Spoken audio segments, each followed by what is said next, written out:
에베소서 5장 15절이고요. 교재는 8712쪽에 보시면 21절까지 지혜자로 살도록 권고하신 내용이 나타납니다. 자, 성령께서 사도 바울로 하여금 옥중에서 에베소서 기록을 우리가 내용으로 보면 분량이 6장까지 되는데 5장 15절에서부터 21절까지 지혜자로 살도록 권고하셔서 신앙 생활에 신앙 생활을 설립해 주신 대로 또 성장하게 해서 생활을 가능하게 하시겠다는 약속의 내용이 나타나 있습니다. 자, 잠언 전체로 들었네요. 8712쪽에 보면 에베소서 5장 15절에서부터 21절까지 지혜자로 살도록 권고한다는 말씀이 아마 이 지혜라는 개념, 지혜자라는 개념을 잠언 전체를 구약 근거로 삼은 거죠.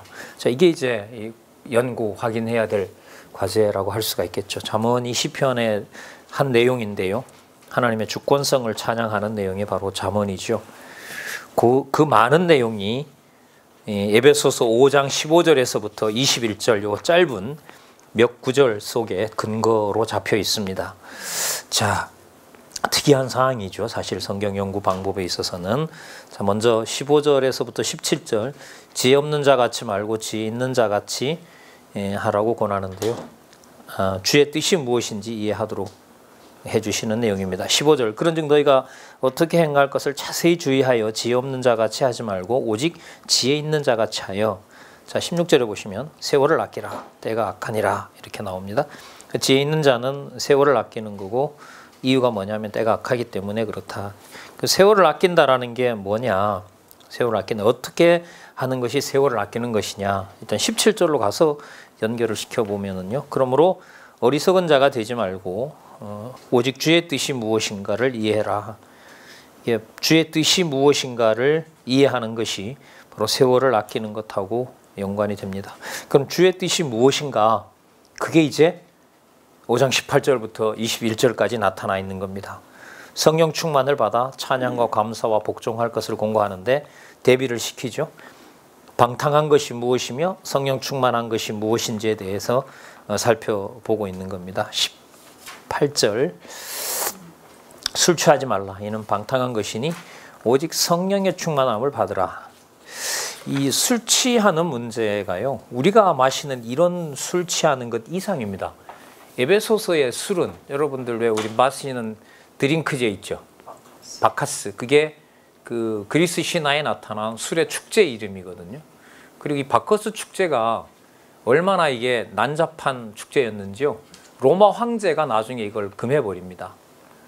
이게 그 신이 죽었다는 그 니체가 유명한데요. 이 바커스 축제를 인간 본성과 관련된 신으로 바커스 축제 이러면 그 술에 취해서 그 우리로 보면 사악한 영이죠.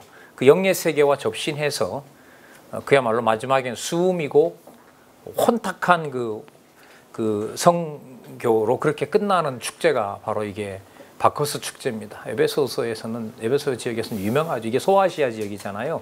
뭐 거의 뭐 이거 뭐라 그래야 될까요? 그 고린도에 보면은요. 고린도에서 보면 우리 뭐 선배들 갔다 오셨는데 그 중간에 보면 다 무너졌긴 하지만 그 500m 되는 산이 있고 그 500m 되는 산 위에 신전을 지어놨는데 창녀가 1000명이나 있었거든요. 근데 그 고린도 교회가 이제 한마디로 그야말로 진짜 엉망이 되잖아요.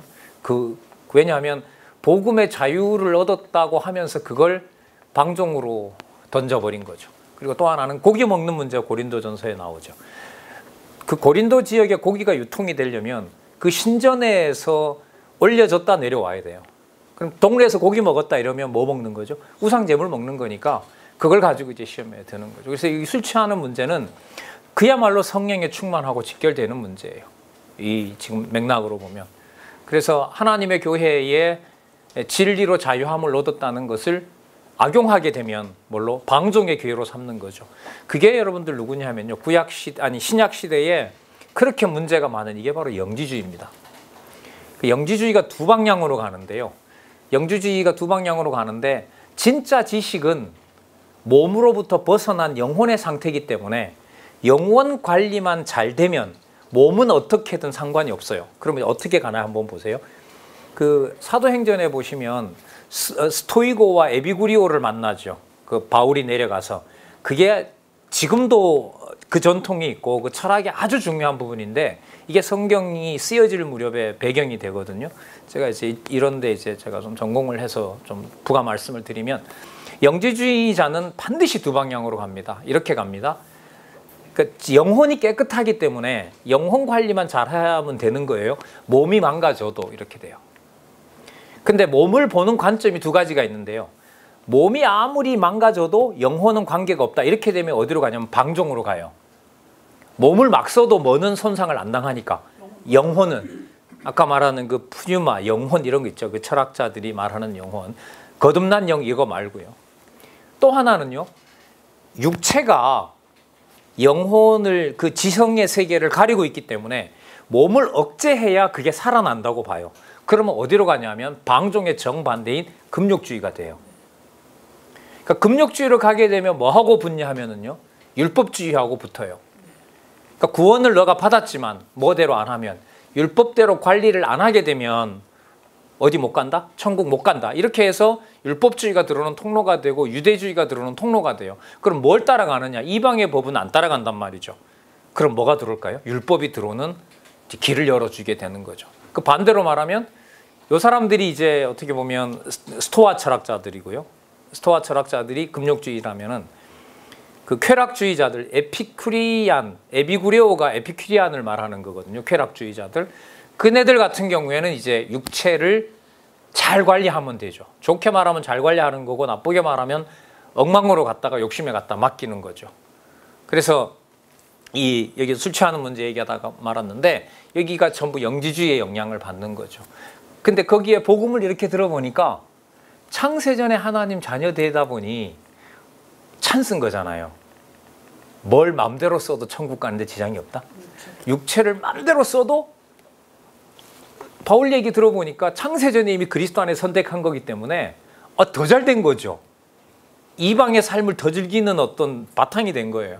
이게 이 배경으로 이 말씀으로 봤을 때 이게 에베소 교회에 이제 이게 난장판이 된 거죠.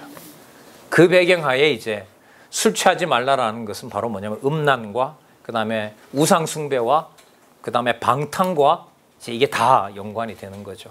거기와 관련해서 대비해서 뭐라고 얘기를 하냐면 오직 성령의 충만함을 받으라. 자, 뭐 지식 좀 알고 있는 거 여러분들에게 좀 참고가 되실 것을 말씀드렸습니다. 자, 19절에 보면 시와 찬미와 신령한 노래들로 서로 화답하며 이렇게 나오죠. 여러분 우리 시 이러면은요 이렇게 생각하시면 돼요. 욥 시편 잠언전도 아가서입니다. 그러니까 성경 모르면 시는 불가능한 겁니다. 시는 하나님의 말씀을 깨닫고 하나님에게 찬양하는 내용인데 하나님의 능력을 찬양하는 거잖아요.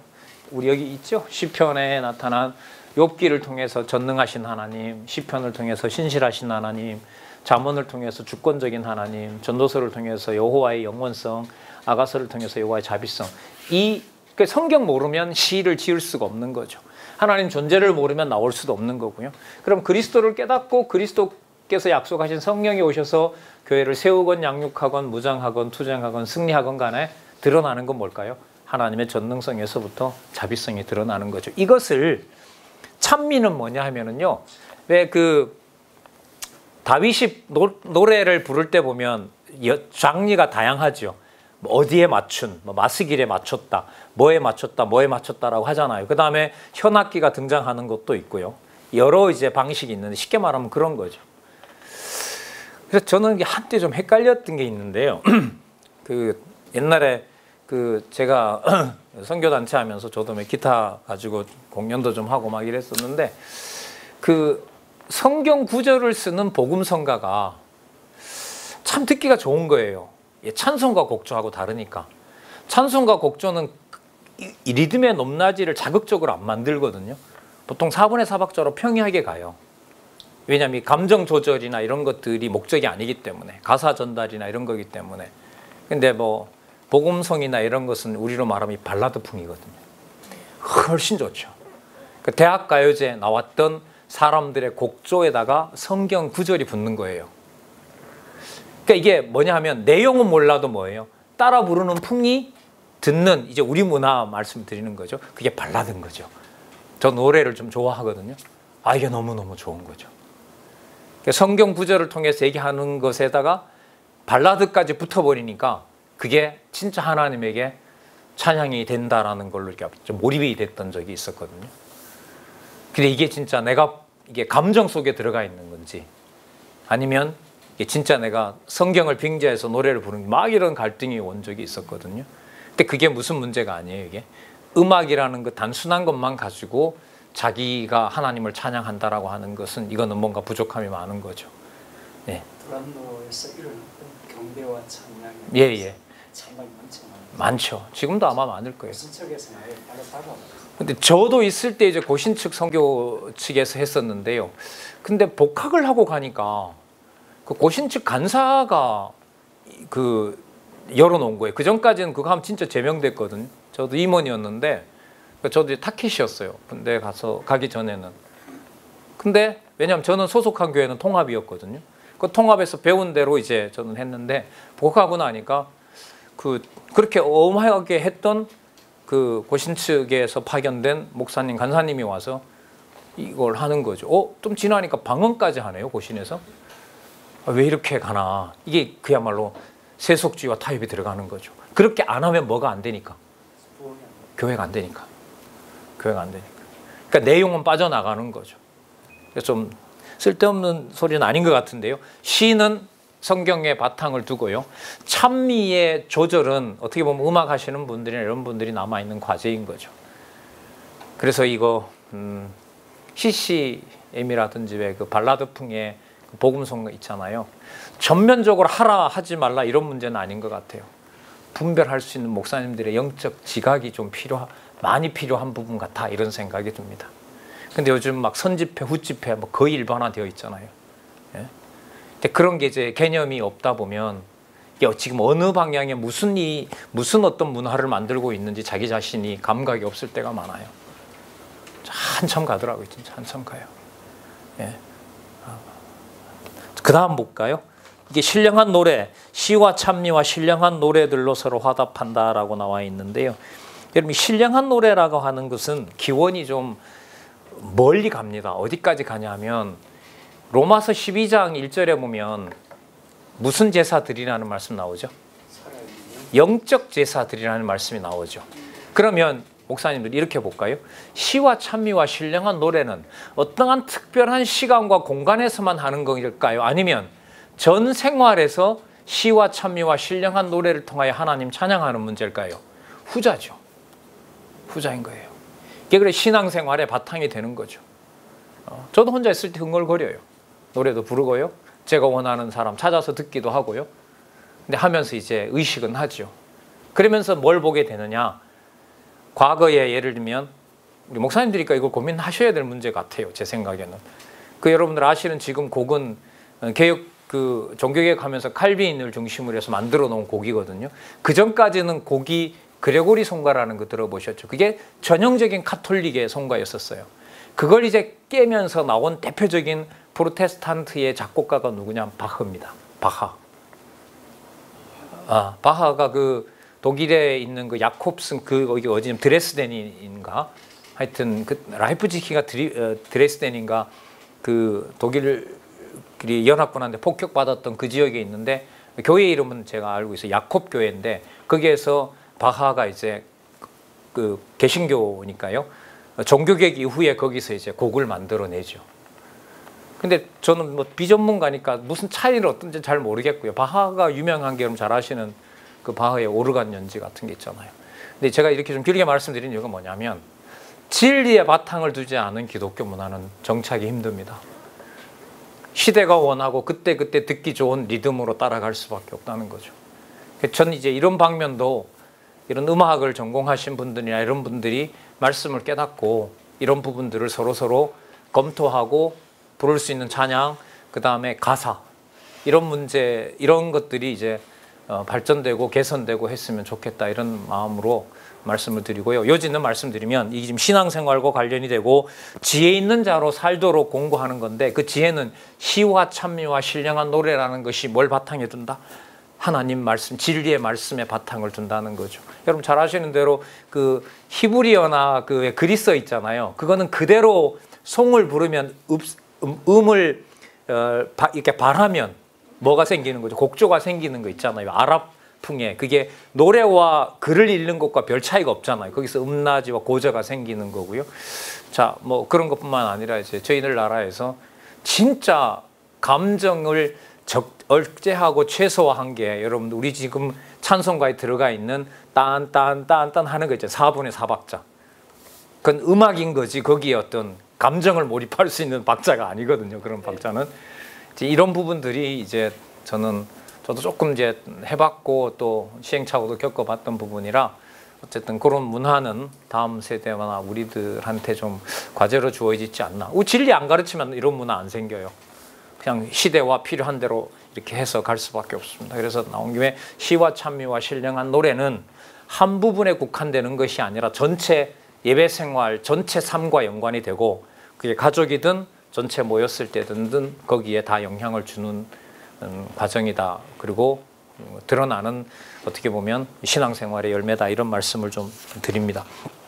그 다음에 더 보시면요. 서로 화답하며 너희 마음으로 주께 노래하며 찬송하며, 이 찬송하며가 앞에 나타난 이제 신령한 노래들이나 찬미와 시나, 자, 그 다음에 20절에 범사에 우리 주 예수 그리스도의 이름으로 항상 아버지께 뭐 한다? 감사. 이게 바탕인 거죠. 말씀, 그 다음에 어떤 곡절을 맞춰서 단체로 하는 거, 그 다음에 영적인 찬미, 이런 부분들이 전부 20절에 범사에, 범사라고 나오죠? 그죠? 범사에 우리 주 예수 그리스도의 이름으로 항상 아버지께 뭐 하는 것이다? 감사하는 거. 이게 찬송의 본질인 거죠. 기뻐하지 않는데 부른다고 해서 기쁨이 온다면 이건 뭔가 순서가 바뀐 거 아니겠어요? 그럼 내 감정에서 왜 아저씨들 그러잖아요. 취했을 때, 서러울 때, 열받을 때 먹고 한 곡 불러야 똑같은 거죠, 사실. 그건 감정이 목숨자 앞서는 건지 신의 존재가 확신이 되어서 그걸 찬양하는 것하고는 출발부터가 다른 거죠. 아버지께 감사하며 그 다음 보세요. 21절. 결과적으로 어디로 가는가 볼까요? 그리스도를 뭘로 가죠? 경외하는 걸로 가요. 이게 뭔 말이냐면요. 감정 따라 노래 부르는 걸로 해서 내가 부르는데 뭔 상관이 이 문제가 아닌 거죠. 이게 왜 피처 목적으로 끝나요? 갑자기 찬양이? 그러면 이게 뭘 경계하고 있는 거죠? 내가 기뻐서 내가 부른 노래를 내가 만족하는 걸로 끝나는 게 아니고요. 그게 무엇을 세우는데 유익하게 되는 거죠? 교회를 세우는데, 이른바 덕을 세우는데 유익한 거죠. 그러면 사람들의 분위기를 만들어내려고 곡조를 만들어내고 요즘 비트를 빠른 비트를 하고 뭐하고 이건 다 세속에 끌려가는 거죠. 그게 앞서게 된다면. 글쎄 뭔 얘기가 될지는 몰라도 진짜 이 하나님의 어떤 존재가 확실해진 어떤 후배들이 참 저는 좀 관심은 많은데 사실 그 영화라든지 뮤지컬이라든지 그 다음에 특히 이제 찬송가 골라내는 거, 부를 수 있는 찬송. 안 부르니까 목사님 우리 집회 크게 안 하잖아요. 우리 계속 공부하잖아요. 그러니까 이런 문화가 줄이다 보니까 모르던 찬송가도 거의 안 부르게 되고요. 옛날에는 그게 의식 속에서 그냥 불렀는데 부르고 싶어도 그냥 과거에 습성이 돼 있던 대로 부르고요. 근데 한 달 전에요, 목사님들 이게 어떤 학생 하나가 이제 연수를 들어왔는데 청년 하나가 그 형이 뭐 하라냐면 지금 꽤 유명한 그 K-팝 그룹 이 드러머예요. 드러머인데 아버님이 이 말씀을 들으세요. 말씀을 드리는데 형은 이제 인기가 막 올라가거든요. 이제 가을부터 캐나다 투어 준비하고 있는데 아버지는 세속적인 일이라고 하지 말라 그러고 이 친구는 아버지 제가 성경은 공부하니까 아버지 제가 하는 게 이게 하나님 잊어버리는 것만 아니라고. 근데 아버지는 그거 듣고 춤추고 하는 애들이 다 세속적으로 좋아하는 애들 아니냐. 그러니까 청년이 이제 참 즐겁게 이거 몰입도 못하고 이제 그렇다고 놓을 수도 없고 말이죠. 그 계약서하고는 다 벌써 계약 맺어놓고 있고요. 그래서 우리 뒤에 계신 장로님이 성경 공부하는 건 게을리하지 말고 겪어볼 거 겪어봐야 또 깨닫게도 되니까 그거 한다고 천국 가고 지옥 가고 그런 문제도 아니니까 부탁하고 싶은 것은 꼭 그 사람한테 가서 꼭 성경 공부하는 데에서는 게을리하지 말도록 하라고 그렇게 이제 권했다 하더라고요. 자, 뭐 좀 길어졌죠? 자, 21절에 보면 그리스도를 뭐 하는 것으로? 경외함으로 서로 뭐 한다? 복종하라. 이것도 해석이 복종당하라 이렇게끔 나옵니다. 내가 뭐 누가 명령하고 누가 따른다 이게 아니라 그 뒤에 보면 히포타스메노이라고 해서요. 분사, 현재, 수동, 디인称, 남성, 복수라고 해서 서로에게 서로 복종당하라. 그러니까 피차 복종하라가 아니라 서로가 서로에게 복종당하는 거죠. 왜? 누가 머리시니까. 그리스도가 머리시기 때문에 그렇다라는 겁니다. 자, 그 다음에요. 5장 22절에서부터 6장 9절로 가면 자, 신앙생활의 목적이 어디까지 왔냐 하면 피차 복종하는 것이 그리스도가 머리 된 것이고 그리스도가 머리 된 것이 일상생활에서 시와 찬미와 신령한 노래로 바탕이 되잖아요. 그럼 이런 상태에서요. 가정에서 부모와 자식 관계가 어떻게 형성이 될까요? 우리가 잘 안 해보는 설정이에요. 성경은 이렇게 가고 있어요. 시와 찬미와 신령한 노래로 그리스도를 하나님을 경외하면서 서로가 서로에게 명령하는 것이 아니라 그리스도에게 복종하는 바탕에 깔렸어요. 그러면 개인 생활에 있어서 특히 가정 생활에서 부모와 자식 관계가 어떤 방향으로 갈까요? 일단 뭘 하지 않는 거죠? 부모가 일방적으로 뭐 하는 겁니까? 자기 소유물로 자녀에게 강요 못하는 거죠. 왜? 머리가 누구인 걸 아까 확인했기 때문에 그리스도인 걸로 확인을 했고요. 자, 그 다음에 그리스도를 경외하는 문제로 벌써 이게 정리가 됐기 때문에 그리고 그럼 남편과 아내의 관계는 어떻게 될까요? 누가 누구를 위해서 복종하고 누가 누구에게 일방적으로 명령하는 이런 관계라면 그리스도 복종으로 가는 것이 아니죠. 그걸 한번 보자고요. 근데 목사님 이게 중요한 게요. 여기서 목사님 아시는 대로 아담과 하와 얘기 나오죠. 네. 그죠? 이게 좀 에베소서에서 나오거든요. 그럼 이게 지금 에베소 교회 아니에요. 이방인이란 말이죠. 이방 교회에게 뭐가 이루어지고 있냐면 굉장히 중요한 사실인데 아담과 하와 관계를 통해서 창세기에서 약속했던 일이 유대인이 아닌 누구를 통해서? 이방인을 통해서 무슨 교회? 가정교회, 부부관계니까. 가정교회가 성립하는 것을 앞부분에 나타난 신앙생활을 바탕으로 해서 뭐 하게 되는 거죠? 신약교회 생활의 터전이 마련되는 겁니다. 근데 이걸 어쨌든 하나님께서 그렇게 섭리를 해오신 건데 무시해도 너무너무 무시하고 너무너무 그 가치를 몰랐던 거예요. 전통 보수적인 색채가 강한 가정에서는 약간은 좀 의무적으로 특히 이제 고신 같은 데서 경상도 예, 요즘도 가정 근데 요즘은 거의 힘들걸요. 가정 예배 아침에 뭐 하고 아마 힘들 겁니다. 사라져 버린 거죠.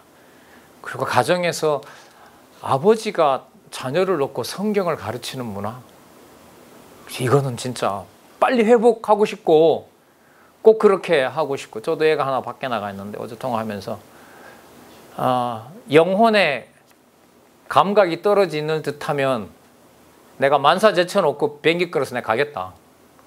공부 똑바로 안 하면 그 네 문제라고 생각 안 하고 내 문제라 생각하고 나는 갈 용의가 있다. 그래서 대놓고는 안 하지만 안 하던 일을 왜 저렇게 또 과격하게 하지? 우리 아버지 아마 이렇게 해도 이 가치가 되니까요. 근데 그 제대하고 와서 그 좀 몸이 이렇게 군기가 들어있을 때 전 아들이 둘인데 우리 여기 가면 권자함에 가면 수양관 있잖아요. 그 한 2박 3일 한 15시간 아니면 많이는 20시간 성경 공부하는 게 어떻겠냐 하는데 둘 다 예스 하는 거죠. 그래서 작년 7월인데 이 무렵이었는데 2박 3일 하면서 저도 좀 이렇게 과격하게 행동한 게 많거든요. 잘못한 게 많은 거죠. 사죄하고 맛있는 거 사주면서 창세기부터 계시록까지 이거 했어요. 이거 하고 어떤 상황이 어떻게 펼칠지 더라도 하나님께서 살아계시고 하나님의 말씀 들을 수 있는 기회가 됐으면 좋겠다. 제가 그렇게 한 적이 있는데 그 이후는 또 못하니까 좀 많이 아쉬워지고 그렇습니다. 딴 얘기가 아니고요, 목사님. 5장 22절부터 6장 9절까지가 창세 전에 하나님께서 계획하셨고 아담을 통해서 밝혀졌고 유대인들 중심의 율법 중심의 가정교육이 아니라 누가 오셔서요? 성령께서 오셔서 이방 교회를 무슨 교회로? 이방의 가정교회를 바탕으로 만드는 확증을 지금 이 5장 22절에서부터 해주고 있습니다. 5장 22절을 볼게요. 아내들이여 자기 남편에게 복종하기를 주께 하듯 하라. 이는 남편이 아내의 머리됨이 그리스도께서 교회의 머리됨과 같음이니 그가 친히 몸의 구주라. 그러나 교회가 그리스도에게 하듯 아내들도 범사에 그 남편에게 복종할지라. 자, 간단하게 말하면은요, 아내에게 남편 복종하는 거 아담에게 약속되어 있던 겁니까, 아닙니까? 어떤 구절이 있어요? 이게 남존여비로 가면 이게 절대로 안 풀려요. 큰일 나고요, 이게. 뭐 여자들한테 몰매 맞아서 큰일 나는 게 아니고요. 신학적으로 큰 일이 벌어지게 되는 거죠. 수습이 안 되겠는 결론이 나오는 겁니다. 목사님 잘 아시는 창세기 내용들로 살펴보도록 할게요. 여자가 유혹을 받아서 선악과 먹죠. 사단의 종로로 타죠. 그 다음에 아담에게 줘서 먹게 하죠. 어쨌든 성경의 다른 해석으로 보면 여자가 먼저 넘어진 거잖아요. 그래서 지금 무슬림은 악의 기원을 누구로 잡아요? 하와로 잡아요. 그래서 여자들도 할례시켜요. 여자들을 할례시켜요. 그리고 여자들을 괴롭힌 만큼 좋은 천국에 가고 참 어떻게 이거 어떻게 받아들여야 될지 그런 많이 괴롭혀서 천국에 가면 유혹하지 않는 아름다운 여자들, 깨끗한 여자들이 천국에 기다리고 있어요. 이게 무슬림의 교리 중에 한 부분 아닙니까? 그러니까 악의 원천은 여자이기 때문에 히잡인가 히잡 말고 아니 시커멓게 씌우는 거 있죠. 눈만 내놓고 학대해도 어떤 것이 아니라 오히려 학대해야 악을 더 소멸하는 진짜 이게 진짜 이 무슬림의 교리가 진짜 이게 앞으로 무너질지 안 무너질지 진짜 좀 궁금해요. 지금 유대인들에게 유대인 민족 국가법이 통과돼서 이스라엘 땅에 사는 팔레스타인도 구약의 언어로 공식 등록을 해야 되거든요. 행정기관에 가서 서류를 발급받을 때. 그런데 이번에 이스라엘 민족 국가법을 넣으면서 뭘 넣어버렸냐면 그 법의 내용을 구약에 있는 내용을 갖다가 바탕으로 삼아버렸어요.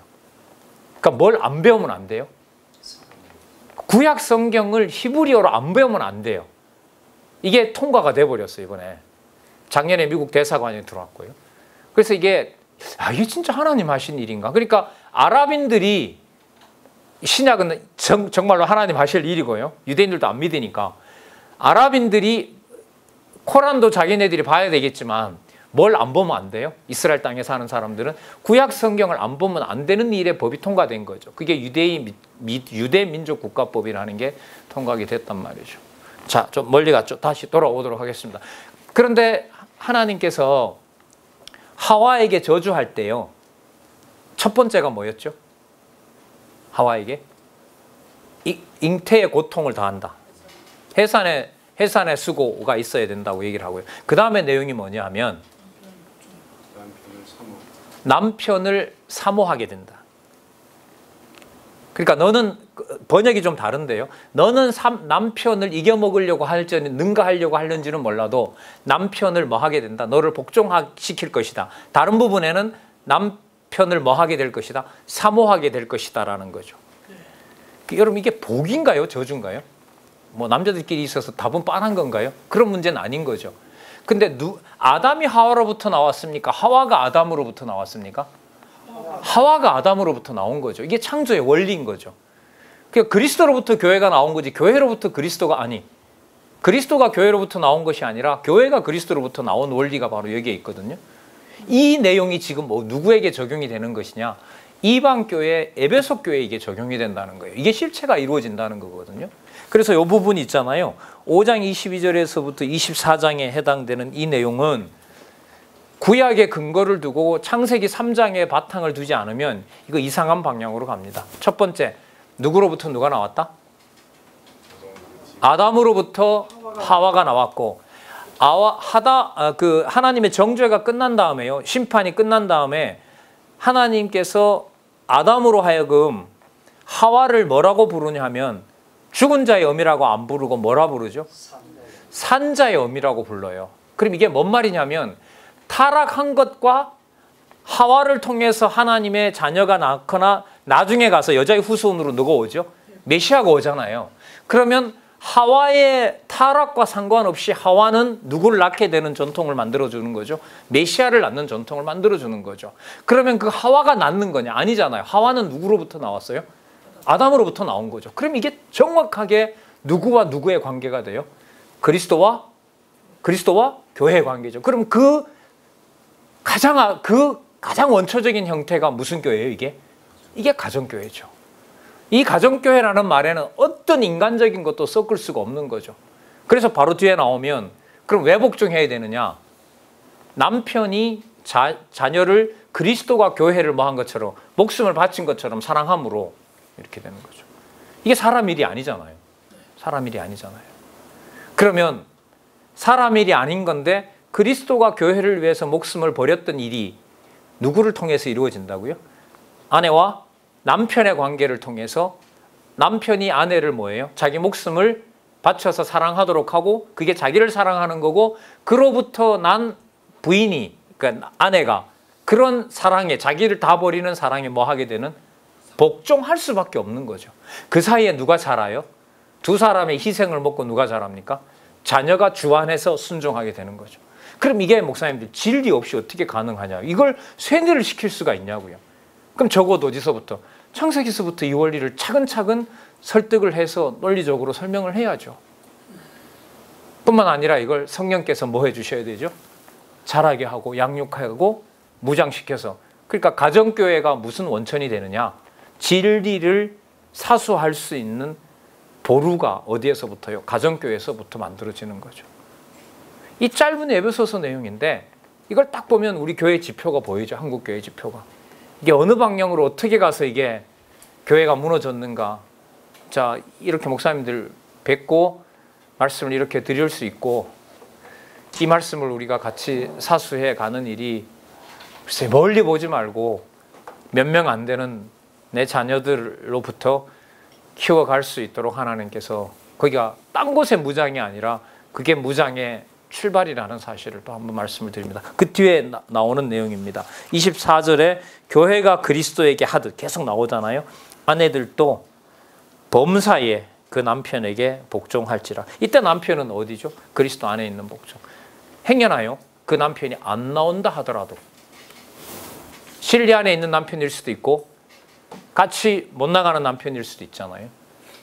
그러나 누구의 관계를 기억나게 하는 방편인 거죠. 교회의 머리가 누구이심을? 그리스도이심을. 그러기에는 저희들 환경이요. 우리나라가 뭐 유교 중심이라고 하지만은 막말로 남자들이 해먹기 너무 좋은 구조였던 거죠. 근데 정말로 여러분 좀 뭐 조심해야 될 발언인지는 몰라도 이 조선 왕조가 그대로 유지가 됐다면 도저히 이게 복음이 들어갈 여지가 없는 거죠. 하나님은 허물어 버렸고 끝나자마자 무시무시한 전쟁이 일으켜가지고 그냥 가족이고 뭐 그냥 초토화 시켜놓고 그 사이에서 뭐가 교회가 자랄 수 있는 여건을 급속도로 하나님께서 막 진행시킨 거 아니에요? 전 진짜 이게 하나님의 섭리나 이런 게 잘 안 믿어질 때 일제에게 당했는데 무슨 동족 상대인이 나서 수백만이 또 죽어야 되느냐. 도대체 이걸 기독교 역사관을 가지라는데 뭘 어떻게 적용을 하고 어떻게 세우라는 말이냐. 진짜 반감이 많이 생겼어요. 그거 어떻게 정리해요 그걸? 유대인 600만 원, 그건 남의 문제니까 그렇다 치더라도 우리도 그만큼 죽었다고 하는 분들도 많아요. 그 6.25까지 치면 훨씬 더 많다고 얘기를 하거든요. 자, 25절 볼까요? 남편들아, 아내 사랑하기를 또 나오죠. 그리스도께서 뭘 사랑하시고 교회를 사랑하시고 위하여 자신을 주신같이 하라. 이는 곧 물로 씻어, 그 다음 보세요. 물로 씻어 중생시켜 무엇으로? 말씀으로 깨끗게 하사. 이게 가족 강론이에요. 말씀으로 깨끗한 거 확인하지 방법이 없잖아요. 말씀으로 깨끗하게 하사 뭐 하게 하고 구별된 가정교회라는 걸 확인하고요. 거룩하게 하고. 자, 잘 보세요. 27절에 자기 앞에 무슨 교회로? 영광스러운 교회로 세우사. 뭐 어디 가요? 어디 가요? 가정교회가.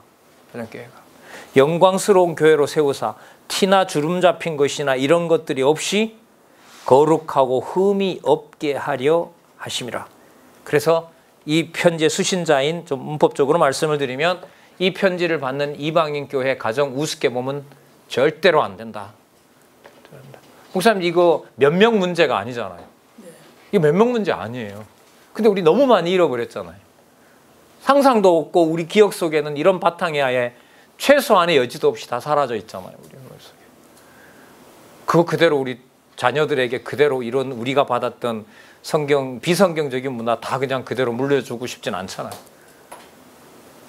그래서 아까 말씀대로 말씀으로 깨끗하게 되는 것밖에는 다른 방법이 없어요. 전해줄 수 있고. 그래서 제가 우리 박 목사님한테 제안을 지난번에 받고 계속 이제 고민을 하는 게 뭐 시간을 내서 여기 청소년 무슨 성경 캠프다 무슨 뭐 대안학교 관련된 뭐 논술 프로그램이다 하면 일단 교회로 오는 거니까요. 와서 기회가 되면 진리의 말씀 같이 들을 수 있는 그런 기회를 오픈해서 이게 또 사회 공적 기관이니까 이런 기관에서 하는 거 정기적인 시간만 마련해 놓으면 되거든요. 한 사람이 오든 안 오면 못 하는 거고요. 하나님 안 보내주시면 한두 사람이라도 오면 그 말씀 전하고 교회에서 목사님한테 양육받고 뭐 또 학생들과 유익한 뭐 글쓰기라든지 그거 하면 저 같은 사람이 좀 도움을 줄 수 있고 바로 여기에 충실하려는 거거든요. 우리가 어떻게 보면 선배 노릇을 못한 거잖아요. 주 안에서 양육 못했던 거고 그럼 그대로 그러면 걔네들도 그럼 우리처럼 살아라고 할 수 있는 건 아니지 않습니까? 사실 그 고민이 있는 거죠. 잊어버릴 수가 없어요, 목사님. 사실 이 문제는. 근데 또 뭐 일의 경중을 따지다, 경중은 아니고요. 일에 급한 걸 따지다 보니까 이제 아직 결정을 못하게 하여튼 계속 고민하고 있습니다. 이 참 너무 큰 이 내용을 아주 짧게 27절에 자기 앞에 영광스러운 교회 어디 가요? 가정교회 가요. 영광스러운 교회로 세워서 티나 주름 잡힌 것이나 이런 것들이 없이 거룩하고 흠이 없게 하려 하심이라. 이와 같이 남편들도 자기 아내 사랑하기를 제 몸같이 할지니 자기 아내를 사랑하는 자는 누구를? 자기를 사랑하는 것이니라. 29절 더 깊이 들어갑니다. 누구든지 언제든지 제 육체를 미워하지 아니하고 양육하여 보호하기를. 양육 보호 나오죠? 또 나옵니다. 그리스도께서 교회를 보육하고 양육함과 같이 하나니 30절 우리는 그 몸의 지체임이라. 누구든 남편이든 아내이든 간에 그의 몸의 지체가 되는 거죠. 누가 누구에게 함부로 명령하고 니는 네 인생이고 나는 내 인생이고 그야말로 이건 세속주의라고 할 수가 있겠죠. 진리 아니면 방법이 없어요. 진리 아니면 방법이 없어요. 근데 너무나 우리가 이런 문화에서 너무 거리가 멀어요. 그러니까 둘이 앉아 있으면 목사님들 같으면 둘이 다 같이 이제 세워놓은 설립한 교회를 어떻게 하지 둘이 앉아서 진리 안에서 서로가 알고 믿는 것을 하나로 만드는 영광스러운 교회를 가정교회에서 생각한다는 건 우리 머릿속에 이제는 아직까지는 존재하지 않았어요. 그래서 저는 이제 지난번에 애들하고 하면서 아빠 그래 돌아다니지 말고 바깥으로 먼저 우리한테 시간 보내라 라고 요구하면 나 다 적겠다. 그럴 용이 있다 난. 자기네들도 어쨌든 뭐 하나님께 그런 마음 줘서 이해도 해주고 아빠 좋은 대로 하시고 기회가 되면 우리 또 공부합시다. 오케이 좋다 그럼. 가정교회도 못하면서 바깥에 왜 돌아다니느냐고 했을 때 나 결정하겠다.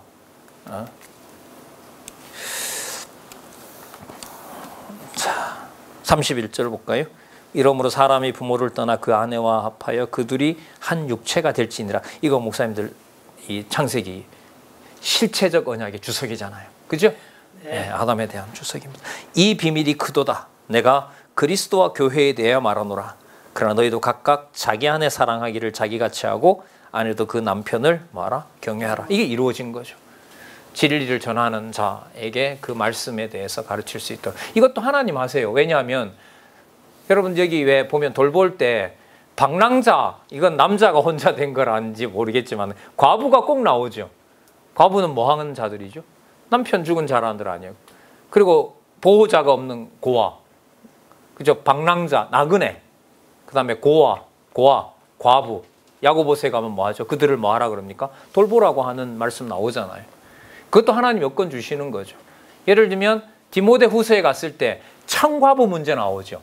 그럼 그분들은 어떤 분이에요? 일찌감치 남편 하나님 데려가고 뭐 사랑하도록 교회만 사랑하고 보는 거죠. 그분 먼저 챙겨주라는 거죠. 왜요? 혈육의 관계를 넘어서면 그분이 누구니까? 내 어머니니까. 내 어머니니까. 그 어디에 나오죠? 로마서 16장에 나오잖아요. 그의 어미, 누구누구의 어미, 곧 누구 어미냐? 내 어머니라. 또 그죠, 루포의 어미. 그리고 다른 성도에게는 그는 자기 목숨을 나를 사랑하는 것보다가 자기 목숨을 기꺼이 버린 그가 바로 형제 아니냐. 넘어서는 문제 아니겠습니까?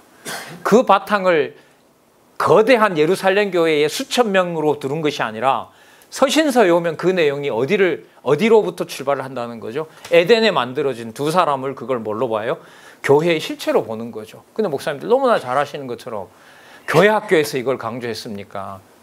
뭐 부부 관계를 얘기하면서 성경을 가르치는데 했습니까? 그냥 도구적으로 두 사람 다 같이 나와야 된다. 그거 벌써 다 계산해놓고 말이죠. 아니에요, 진짜.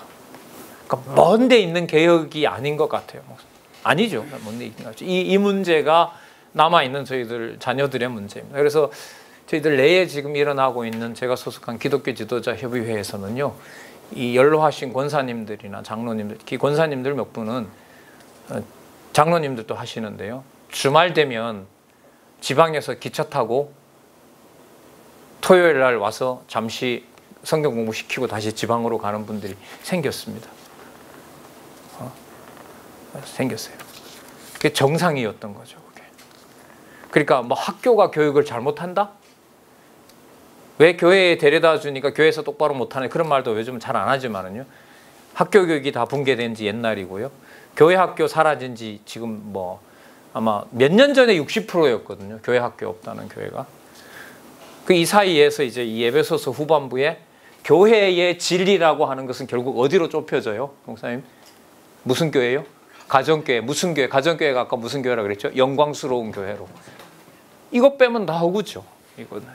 그럼 부모도 돌아가실 수 있고, 이거 하나님 해주신다는 게 그런 거죠. 남편 먼저 갔을 수도 있고, 아내 먼저 갔을 수도 있고, 자녀 먼저 갔을 수도 있고, 연로하신 노부모님이나 아니면 할아버지 할머니 모시고 살아야 되는 손자가 있을 수 있고, 거기서부터 출발하는 거죠. 그러니까 그 사람들도 때가 되든 안 되든 하나님 주신 여건 속에서 자기가 주어진 하나님 주신 여건에서 복음 전하면서 살아가게 되는 거겠죠. 이게 멀리 있는 것이 아니라 가까이 있으면서 영광스럽고, 아까 말씀드린 창세전에 하나님께서 그리스도 안에 둔 비밀의 실체가 바로 이거라는 거죠. 저도 목사님들한테 제가 권할 수 있는 입장이 아니죠. 저도 마찬가지 처지였고, 저도 어쨌든 간에 몰랐던 부분이었고, 이 부분을 뺀 것에 외부 확장과 어떤 성장과 이런 데다 두고 얘기를 했었지, 자녀가 성경 공부를 얼만큼 하느냐를 두고 고민하고 굶고 성적 안 나온 거 가지고 목사님들은 안 그러죠. 사모님들이 성적 안 나온 거 가지고 저는 제가 열받았거든요. 이렇게 했는데도 이거밖에 못하냐고 말은 안 하지만, 근데 그런 것 때문에 골머리를 앓고 화를 내고 성질을 냈지, 제가 창세기를 다 봤나, 출애굽기는 얼만큼 알고 있나, 요한계시록 잘못 배웠다 저 신천지한테 가는 거 아닌가, 이런 고민으로 무슨 금식을 하고 고민하고 이런 적은 없었잖아요. 뭐 허구를 쫓아온 거죠, 사실 이렇게 보면. 그래서 이게 우리가 핵가족으로 되고 이게 인원이 적다 보니까, 아까 예를 들면 박 목사님 제안이나 이런 게 저는 굉장히 신경이 쓰이는 거예요. 혼자 이게 할 수가 없거든. 내 가족을 내가 가르친다는 거 어려운 거 목사님 너무 맞잖아요. 그럼 서로 도와서 엄마 아빠한테 얘기 못할 거 다른 집사님이나 장로님이나 선생님들을 통해서 할 수만 있다면 여건들 얼마나 좋아요. 그래서 우리 지금 장안정경에 있는 건물 하나가 그런 용도로, 이 저자 강의 들으신 분들은 아실 텐데 주말 별장으로 잔디밭도 있고요, 부엌 마련해 놨고요, 강의는 요청하면 여성도 같으면 2명 이상, 남자 같으면 1:1로도 가능하니까 얼마든지 오셔서 공부하실 때 시간만 겹치지 않으면 하겠습니다. 글쎄요, 목사님들 현실을 제가 너무 몰라서 뭐 비현실적인지 몰라도 현실과 비현실을 떠나서 이 문제는 반드시 하나님께서 교회로 무장시킬 때 영광스러운 교회, 가정교회와 함께 시작한다는 것은 약속되어 있는 사실이고 그 가치와 함께 새로 좀 우리가 글쎄요 갱신, 회복 그런 시간이 되면 참 좋겠다 이런 말씀을 드립니다. 33절입니다. 격려하라 이렇게 끝나죠. 자, 그다음 자녀 문제 나오는 데까지. 그러니까 그 상황에서 그 사이에서 육신의 자녀가 자라고 있는 것이 아니라 영광스러운 뭐가 자라고 있는 거죠? 성도가 자라고 있는 거죠. 성도가 자라고 있는 거예요. 그래서 제가 중고등부에 대한 과거에 중고등부 교사하고 할 때, 야, 성도다. 창세전 성도다. 엄마가 성적 안 나왔다고 뭐라 하면 한마디는 하고 맞아라. 뭐라고? 엄마한테는 내가 별 볼 일 없고 짜증나는 존재인지 몰라도 내가 언제 창세전에 누구 안에서 그리스도 안에서 뭐 된 자다. 성도다 엄마네. 성도. 자, 성도 마음대로 하시오. 그런 좀 농담 아닌 농담을 한 적이 있습니다. 맞잖아요, 목사님. 우리 소유 아니잖아요. 하지만 세속의 기준에 맞춰서 키우려고 하다 보니 세속이 원하는 레벨까지 만들어야 되는 게 우리들 똑같이 간 거 아니에요? 네. 목사님들에게 뭐 제가 이래라 저래라 할 처지 아니다는 것쯤은 분명히 의식하고 좀 기회가 되면 뭐 손자가 되실지 손녀가 되실지 전체적으로 같이 교육, 뭐 방학이나 이런 걸 통해서 올여름은 좀 너무 여름을 저는 기획을 좀 했었어요. 지난주에 교회 가서. 근데 방학이 3주, 4주 다 달라요. 3주, 4주. 계약이 다르고 왜? 과정 3, 4, 5월에 학교장 재량에 따라서 쓸 수 있는 시간이 다 각자 다르기 때문에 많이 쓴 데는 방학이 3주밖에 안 돼요. 그래서 제가 여름 캠프 준비하다가 못했어요. 그럼 제가 저 목사님한테 연락하고 하려 했는데 이 서대문 형무소부터 시작해서 강화도까지 그 여름 캠프를 통해서 기독교 유적지를 그때 버스 대전해서 선착순으로 받아서 한번 해보려고 했는데 날짜가 안 맞아요. 그럼 이제 의사교육 시키고 어느 일정한 공간에 가서 성경 가르쳐야죠. 아니면 돌아가서 그 가정들이 다 교회 다니는 분들 같으면 성경 공부했으면 좋겠다고 권하고요. 권하는 겁니다. 뭐 명령은 아니고 권하고 다음 기회가 됐을 때 학교 공부 역사 시간 나오면 시험 점수 맞으려고만 하지 말고 하나님 살아계신 것을 배울 수 있고 선생님들이 해석을 해줄 테니까 성실하게 공부했으면 좋겠다. 이렇게 권하면 적어도 교회라는 데가 하나님의 존재뿐만 아니라 유익한 선배들이 있고 신앙에 이런 것들. 글쎄요. 제가 너무 이상적인 꿈인가요? 근데 아니요. 제가 지난 겨울에 해봤거든요. 1박 2일 일정이었지만 지금도 편하게 만나고요. 교회 올 때 인상은 별로 안 좋은데도 점심시간쯤 되면 쿡 찌르고 지나가기도 하고요. 그 정도면 성공한 거죠. 그러면 얘기할 수 있으니까요. 자, 이거 보고 잠시 쉬겠습니다. 자녀들아, 너희 부모를 주 안에서 순종하라. 이것이 옳으니라. 내 아버지와 어머니를 공경하라. 이것이 약속 있는 첫 계명이니. 자, 여러분 여기서 아버지와 어머니는 육신적 기준이 아닙니다. 아까 무슨 기준이 나왔죠? 무슨 교회? 영광스러운 교회의 어떻게 보면 선배 신앙인들인 거죠. 실체적으로 보면, 영적으로 보면. 자, 그분들 얘기 안 들으면 어떻게 자라요? 신앙이 자랄 수가 없고 진리를 공급할 수가 없는 건데 공경하라. 이것이 약속 있는 첫 계명이니 이는 내가 잘되고 땅에서 뭐 하리라? 장수하리라. 여러분 이게 부모 공경하면 잘 먹고 잘 산다는 거 완전히 왜곡돼 버렸죠. 여러분 여기 장수는 뭐냐면은요. 영원한 생명에 대한 소망을 얻게 되는 겁니다. 그게 그러니까 영광스러운 교회로 연관이 되는 거죠. 우리 부모 입장에서 보면은요. 왜 살려두고 왜 저런 가족을 미국으로 말하면 이방이 많잖아요. 속으로 말하면 이방이 많아요. 이방을 하건 친자식이건 간에 어떤 방식으로건 간에 왜 가족으로 받아들이도록 했느냐. 뭐 하게 하려고요? 주 안에서 신앙의 선배로서 예수 그리스도가 머리 되신다는 사실을 전하게 하려고 하나님께서 그런 환경 주신 거죠. 그래서 이는 내가 잘되고 땅에서 장수하리라가 효 사상과는 전혀 상관이 없다는 거 확실하게 확인해 주시기 바랍니다. 영광스러운 교회를 깨닫게 하는 유일한 어느 정도 책임지는 나이가 될 때까지는 미성년자로부터 벗어날 때까지 미성년자로 울타리에서 보호받을 때까지는 바로 영원한 생명을 깨닫게 되는 바로 그 말씀과 연관된다는 것을 3절에 살펴주시고요. 4절 아비들아. 그럼 이때 아비는 무슨 아비라는 위치를 벗어나는 거죠. 육신의 아버지를 벗어나야 되는 거고요.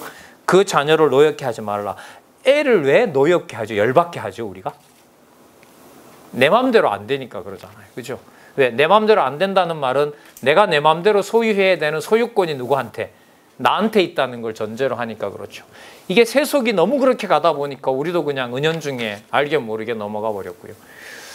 그래서 그 교회 지도자들 같은 경우에는요, 이게 어떻게 보면 공적이다 보니까 저는 가끔씩 그런 걸 보는데 자기 손자, 손녀들을 어떤 이 권사님이나 장로들 보면 주일날 되게 눈치를 보고 조심하세요.